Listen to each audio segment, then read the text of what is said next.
Assalamu alaikum wa rahmatullahi wa barakatuh. Aujourd'hui, on va expliquer la partie 2 du chapitre 8, induction électromagnétique. Comme on a vu dans la partie précédente, les objectifs de cette leçon, maintenant, dans cette partie, on va expliquer l'objectif définir le phénomène d'induction électromagnétique.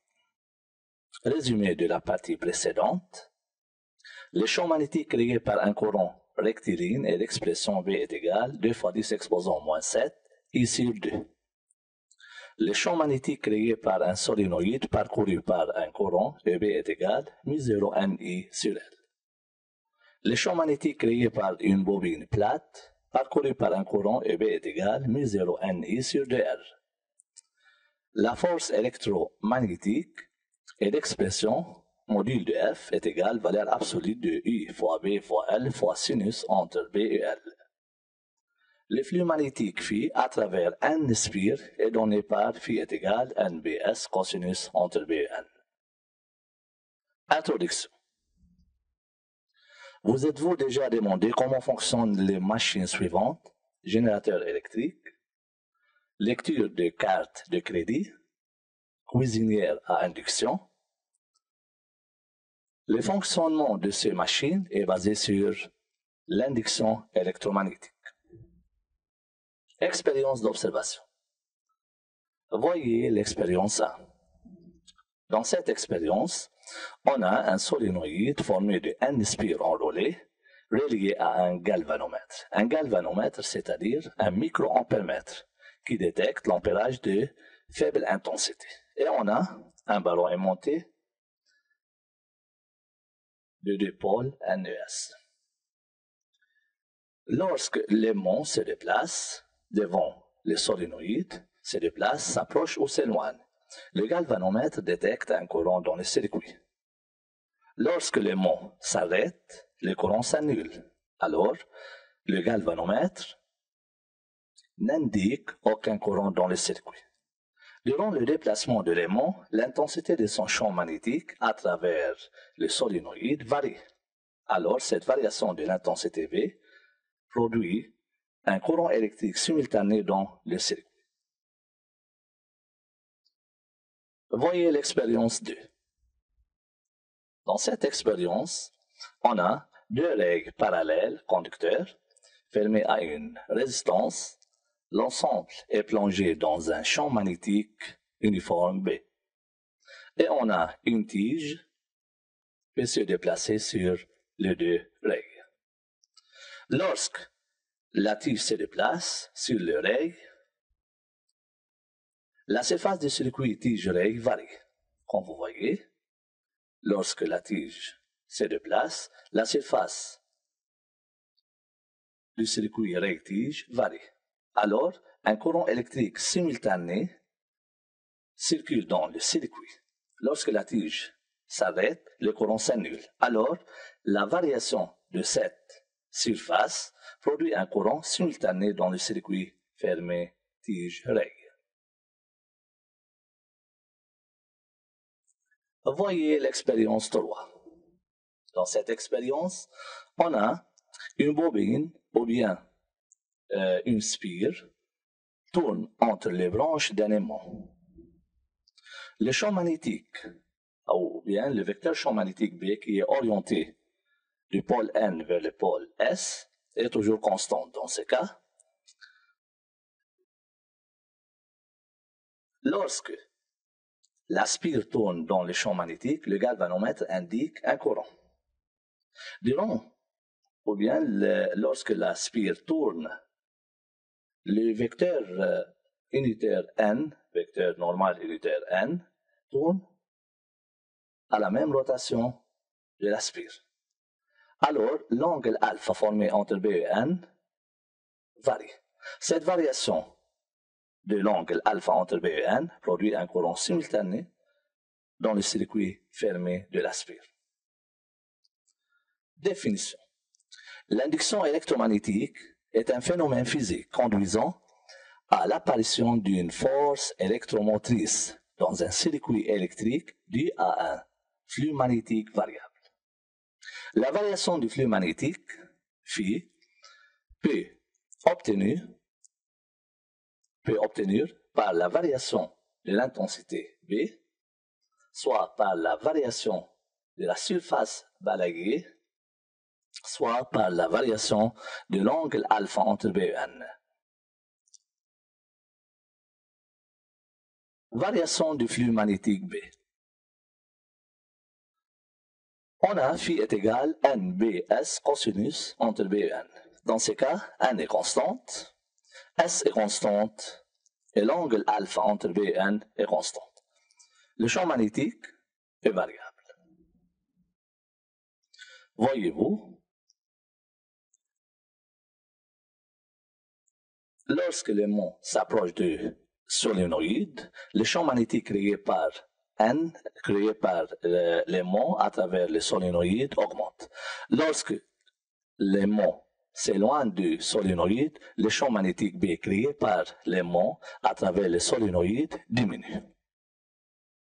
Comme vous voyez. Alors, la variation du champ magnétique à travers le solénoïde fait varier le flux magnétique traversant le solénoïde. Ou le solénoïde est le siège d'une force électromotrice induite. Dans ce cas, le solénoïde se comporte comme un générateur équivalent. Dans ces phénomènes, le solénoïde est appelé le circuit induit. Et l'aimant est appelé inducteur. En conclusion, pendant le mouvement de déplacement du ballon aimanté, le champ magnétique B varie par rapport à la bobine. L'intensité du champ magnétique varie avec le temps. Le flux magnétique traversant la bobine varie, donc la bobine sera le siège d'une force électromotrice induite E. Et créer un courant électrique induit I dans la bobine, comme vous voyez. Dans ce cas, l'existence du courant dépend de la résistance du circuit. Alors, I égale 0 dans le cas où le circuit est ouvert, ou bien le circuit fermé à une résistance infinie. Variation de la surface balayée S. Phi est égal à NBS cosinus entre N et B. Dans ce cas, N est constante, B est constante, l'angle alpha entre B et N est constante, la surface S est variable. Comme vous voyez, lorsque la tige se déplace à droite ou à gauche, la surface limitée par la tige et le circuit de rail varie. Cette variation de la surface S fait varier le flux magnétique à travers le circuit. Et par suite, la tige est le siège d'une force électromotrice induite E. Ainsi, un courant circule simultanément dans le circuit fermé rail-tige. Comme vous voyez. Le mouvement de la tige fait varier la surface S. La tige produit une tension entre ses bornes. Lorsque la tige se déplace le long du rail, la surface balayée par la tige varie. Ce qui donne une variation du flux magnétique à travers la zone balayée. La tige devient le siège d'une force électromotrice induite E et un courant électrique induit I circule dans le circuit qui est fermé. Variation de l'angle alpha formée par NEB.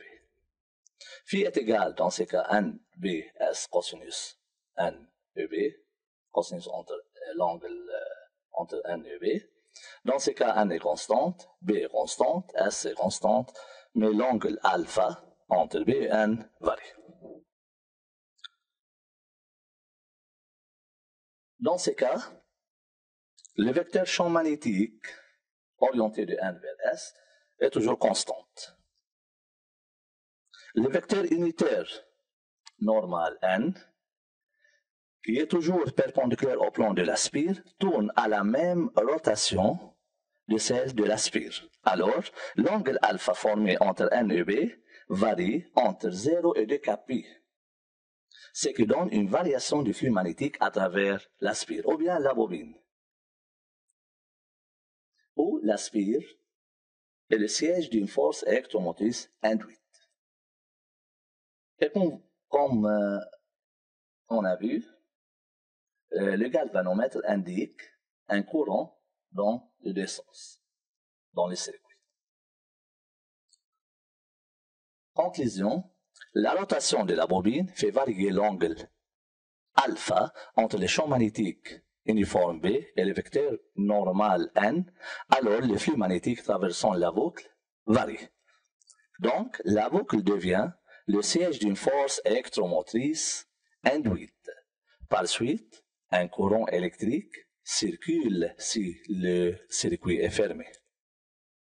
Conclusion générale. La variation du flux magnétique conduit à un phénomène induction électromagnétique. Dans l'induction électromagnétique, il existe toujours une force électromotrice induite E et un courant induit si le circuit est fermé. Alors, I peut être égal à 0 si le circuit est ouvert ou bien fermé à une résistance infinie. Le phénomène d'induction électromagnétique est la production d'une tension électrique dans un circuit due à la variation du flux magnétique dans ce circuit. La variation du flux magnétique dans un circuit produit une force électromotrice induite E, et ainsi un courant électrique induit I si le circuit est fermé. Résumé de cette partie, l'induction électromagnétique est l'induction d'une force électromotrice E dans un conducteur quand il est placé dans un flux magnétique variable. La variation du flux magnétique est obtenue soit par la variation de B, soit par la variation de S, soit par la variation de l'angle alpha formé entre B et N. La variation du flux magnétique dans un circuit produit une force électromotrice induite E et ainsi un courant électrique induit I si le circuit est fermé. C'est la fin de la deuxième partie. Merci pour votre attention.